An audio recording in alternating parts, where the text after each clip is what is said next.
And you know what? For an unhinged, homicidal monster, the Joker has had a surprisingly varied dating life. While you presume the opposite to be true, half because Harley is so iconically his love interest, and half because it seems like his obsession with Batman would get in the way of him pursuing anyone else romantically, there's a fair collection of comics that show just how much the Joker has gotten around in his time on the page. So let's take a look at them today, as I'm Jules, this is WhatCulture.com, and we're answering the question of what happened to everyone who dated Joker. Number 10. Jeannie, the Killing Joke.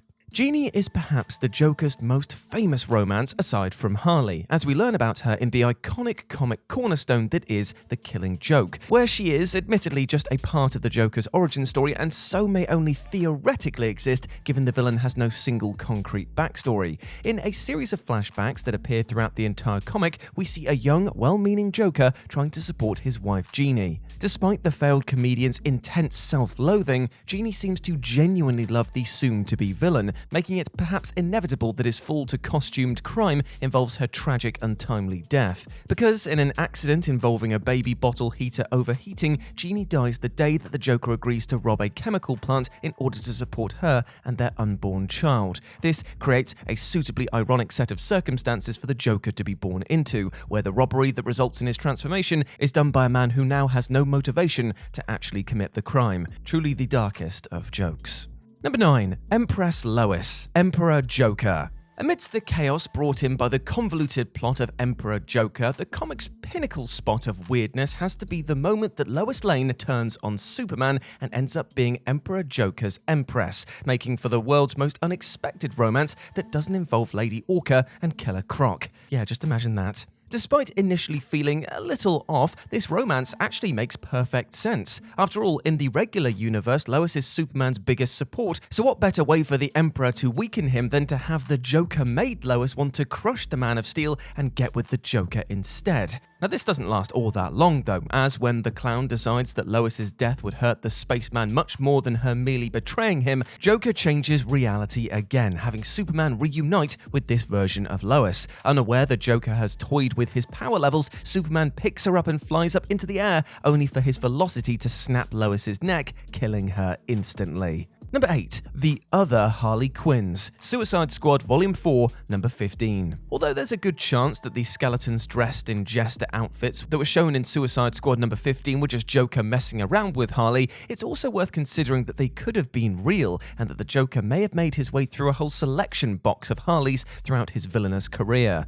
After all, with the Joker's past being so purposefully ambiguous and with there being so many moments in the comics where we have no idea what he's up to, it doesn't seem all that insane to think that the Joker has kept and killed some other assistants, who he likely motivated in the same way that he did Harley. It's an air quotes fun detail to throw in, as those who hate the idea of other sidekicks having existed can pretend the entire thing was a fraud, and those that felt that it makes the Harley/Joker dynamic all that more interesting can believe it was actually real. Number 7. Falua, Legends of the DC Universe Number 26 and 27. Perhaps the most bizarre romance the Joker has ever had takes place in Batman Legends of the DC Universe Number 26, where the clown prince of crime decides to court the Atlantean scientist after managing to convince the inhabitants of the underwater city that he was the king of land. Now, Falua appears to be of interest to the Joker for the very same reason Atlantis itself is, as both are naive to the Joker's villainous ways, and therefore become prime targets for him to manipulate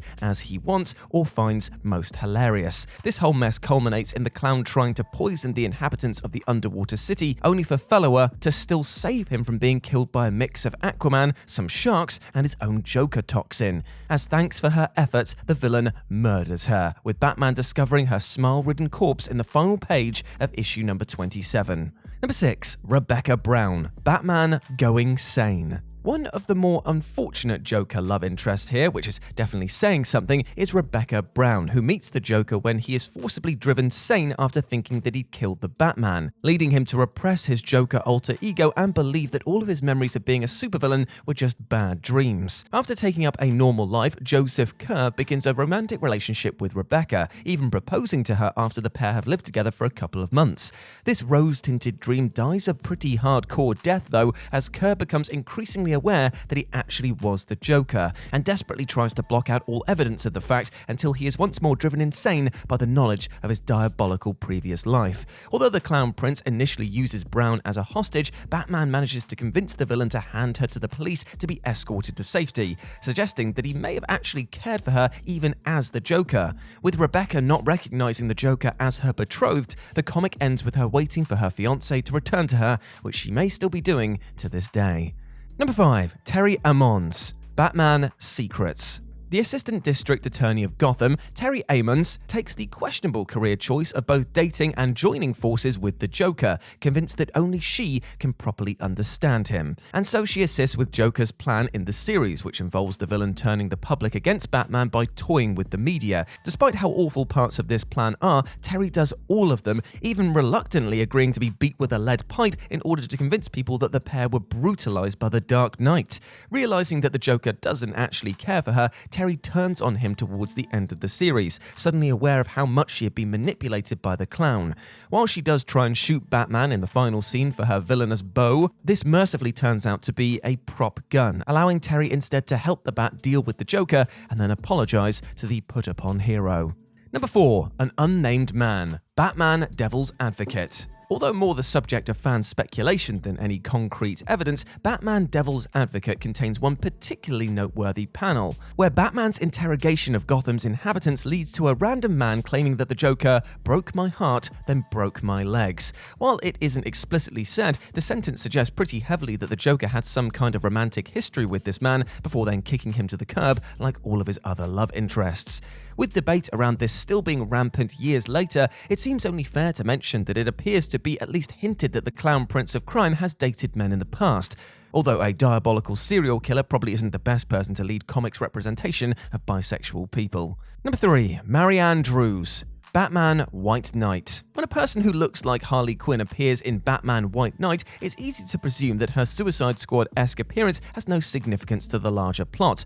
However, this ends up being one of the most crucial details in the entire series, as it's later revealed that this sidekick is not the true Harley Quinn, but rather Marianne Drews, who replaced Harley after the original Harley Quinzel quit. When Joker's experimental medicine restores him back to his sane self, Marianne is outraged, having clearly been enamored with the Joker for his villainous antics more than the man himself. Committed to making Jack Napier back into the Joker, Drews takes his place as Gotham's biggest threat, and almost succeeds in destroying the entire city, and is only stopped when Napier and Batman put aside their rivalry in order to stop her once and for all. After risking both of their lives, the pair managed to defeat Marianne and lock her away safely in Arkham. Number 2. Thomas Wayne, Flashpoint Batman. Although having our universe's Joker in a clandestine affair with Batman's father would be suitably hilarious, this isn't quite the case. Instead, this relationship takes place in the Flashpoint universe, which has Bruce Wayne be the one shot down by Joe Chill in that infamous dark alley, and his parents becoming the grieving survivors of that tragic attack. After Martha convinces her husband to find and kill Chill, she goes for a swan dive off the deep end, turning into that universe's Joker, resulting in Thomas being the one to take on the mantle of the Dark Knight. It's an unusual storyline to be sure, but it works uncannily well, as it blends the regular Batman and Joker rivalry with the love that the married couple still clearly have for one another. While the Flashpoint Joker is very dead, her partner is still canonically alive in the main DC universe, and even went on to become the antagonist of the City of Bane Batman storyline.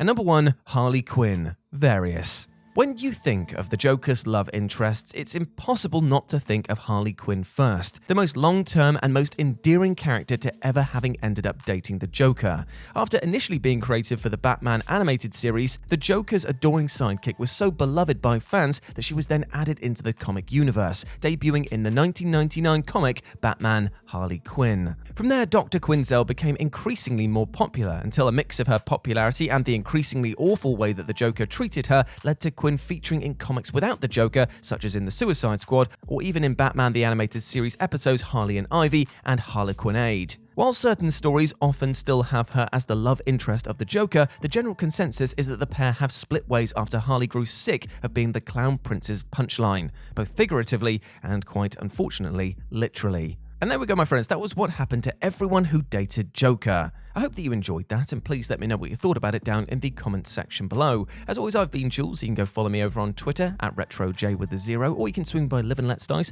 where I do all of my Warhammer streaming and battle reports and general fun stuff with video games outside of work, and it'd be great to see you over there.